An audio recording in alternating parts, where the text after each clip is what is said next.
నమస్తే, మా పేరు ఏ సురేంద్ర నాయుడు. మేము వంశం పారంపర్యంగా అనేక దీర్ఘ రోగాలను నయం చేసినటువంటి అనుభవజ్ఞులు.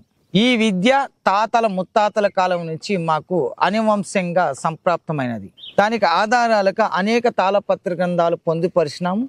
మా పూర్వీకులు మాకు అందజేసినటువంటి ఈ విజ్ఞానాన్ని మానవాళికి అందజేయాలన్నదే నా సంకల్ప భావం.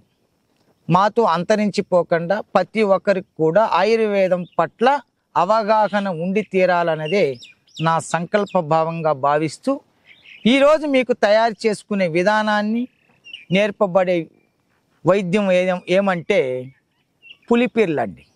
ఈ పులిపీర్లు అనేది 3 రకాలు ఉన్నాయి.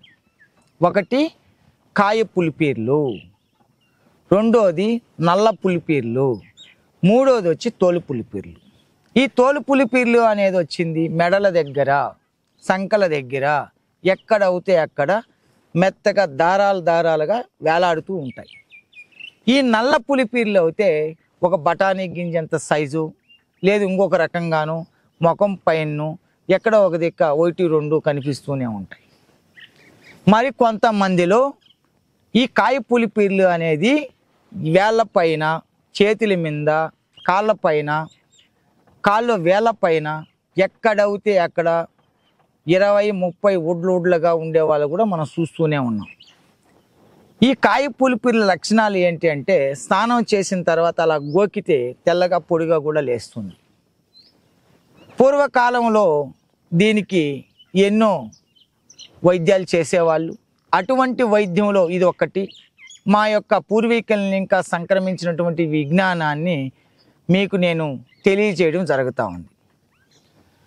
ప్రధానంగా ఈరోజు మీకు నేను తెలియజేస్తున్నటువంటి పులిపీర్లకు కావాల్సిన యొక్క వస్తువు చూడండి, పేపర్తో రాసుకోండి, మీకు మీరుగానే తయారు చేసుకోండి. మీరు తయారు చేసుకోలేకపోతే స్క్రోల్ అవుతున్నటువంటి నెంబర్కు వాట్సాప్ ఉంది. వాట్సాప్ ద్వారా మీకున్నటువంటి సమస్యను వాయిస్ రికార్డు కానీ, లేదు తెలుగులో కానీ ఇంగ్లీష్లో కానీ టైప్ చేసి పెట్టండి. తప్పనిసరిగా మీకు మేము రిప్లై పెడతాం. అస్తమానం ఫోన్ చేసుకొని సమయాన్ని వేస్ట్ చేయకండి. మేము ఏదైనా పని మీద ఉన్నప్పుడు ఫోన్ ఎత్తలేము కనుక ఈ వాట్సాప్ను మీరు యూజ్ చేసుకుంటారని కోరుకుంటున్నాను. ఇదే విధంగా ఉంటుందండి. ఇక్కడ ఎలా ఉందో ఈ విధంగానే కాయ పులిపీర్లు ఉంటాయి.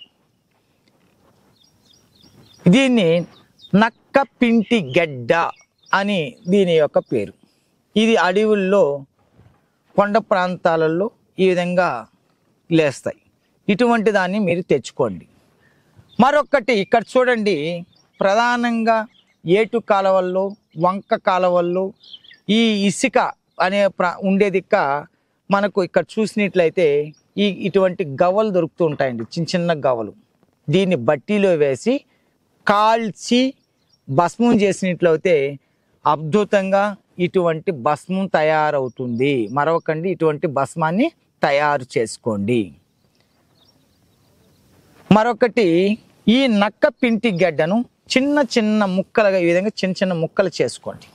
చేసుకున్న తర్వాత ఈ ముక్కలు ఈ మట్టి మూకెట్లో తీసుకొని వచ్చి ఇలా పెట్టి, ఆరతి కర్పూరం అండి, ఇక్కడ చూడండి, ఆరతి కర్పూరము.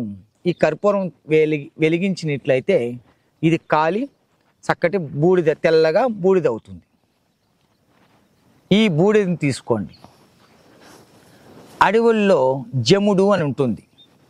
ఈ జముడు కూడా కల్లి చెట్టు అంటారు, వంత జముడు అంటారు. దానికి చిన్న ముళ్ళులు వచ్చి ఉంటాయి. ఇలా టచ్ చేశారంటే జలజలని పాలు గారుతాయి. ఆ పాలు కూడా చాలా జాగ్రత్త ఉండోయి. చేతుల మీద ఎక్కడైతే పడ్డాయి, కండల్లో కానీ ఎక్కడన్నా పడ్డాయంటే కొంచెం అపాయం చేసేటువంటి గుణం ఉన్నటువంటి ఈ పాలు. కాబట్టి ఇది జాగ్రత్తగా తీసుకొని వచ్చి కలవరాల్లో ఈ యొక్క గవ్వల యొక్క భస్మాన్ని, మరొక నక్క పింటి యొక్క భస్మాన్ని వేసి అతి మెత్తగా నూరండి. ఇలా నూరినట్లయితే అది ముద్దగా అవుతుంది. ఆ ముద్దనుతో పాటు ఇంకా దాంట్లో ఏదైనా ఎందుకంటే ఈ పాలు వేసేదాని వల్ల మనము కలవ పూలు యొక్క గడ్డ అంటే తామర పువ్వు యొక్క లోటాస్ అంటాము, దీని యొక్క గడ్డ భూమిలో ఉంటుంది.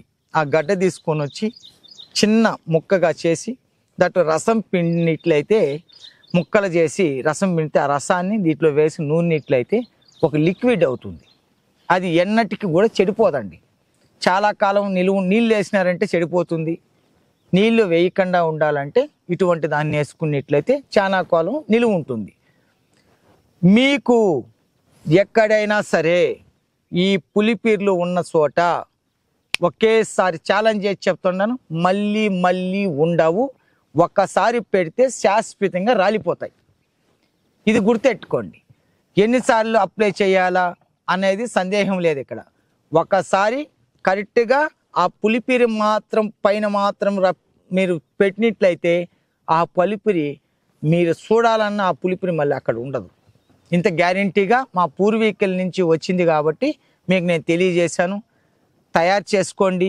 తయారు చేసుకోలేనటువంటి వాళ్ళు ఖచ్చితంగా స్క్రోల్ అవుతున్నటువంటి నెంబర్కి ఫోన్ చేసి వాట్సాప్ ద్వారా తెలియజేసి మీరు పొందుతారని కోరుకుంటున్నాను. మరొక విన్నపం అండి, ఈ పులిపిరి అనేది మ్యాక్సిమం 4-5 రోజుల్లో ఖచ్చితంగా రాలిపోతాయి. ఈ 3 పులిపీర్లకు చెక్కు పెట్టాలంటే ఇటువంటిది చాలామంది ఈ పులిపీర్లతో విసిగి చెందుతున్నారు. ఈ చేతుల మీద ఉండేవాళ్ళు అయితే, కాళ్ళ మీద ఉండేవాళ్ళు అయితే చాలా విధంగా మానసికంగా బాధపడే వాళ్ళకు ఇది రాంబాణం లాంటి మందు అని మా పూర్వీకులు మాకు తెలియజేసినటువంటి విజ్ఞానాన్ని నేను తెలియజేశాను కనుక మీరు ఖచ్చితంగా మీరు ఉపయోగించుకుంటారని కోరుకుంటూ సెలవు తీసుకుంటున్నాను. సర్వే జనం సుఖినో భవంతు. నమస్తే.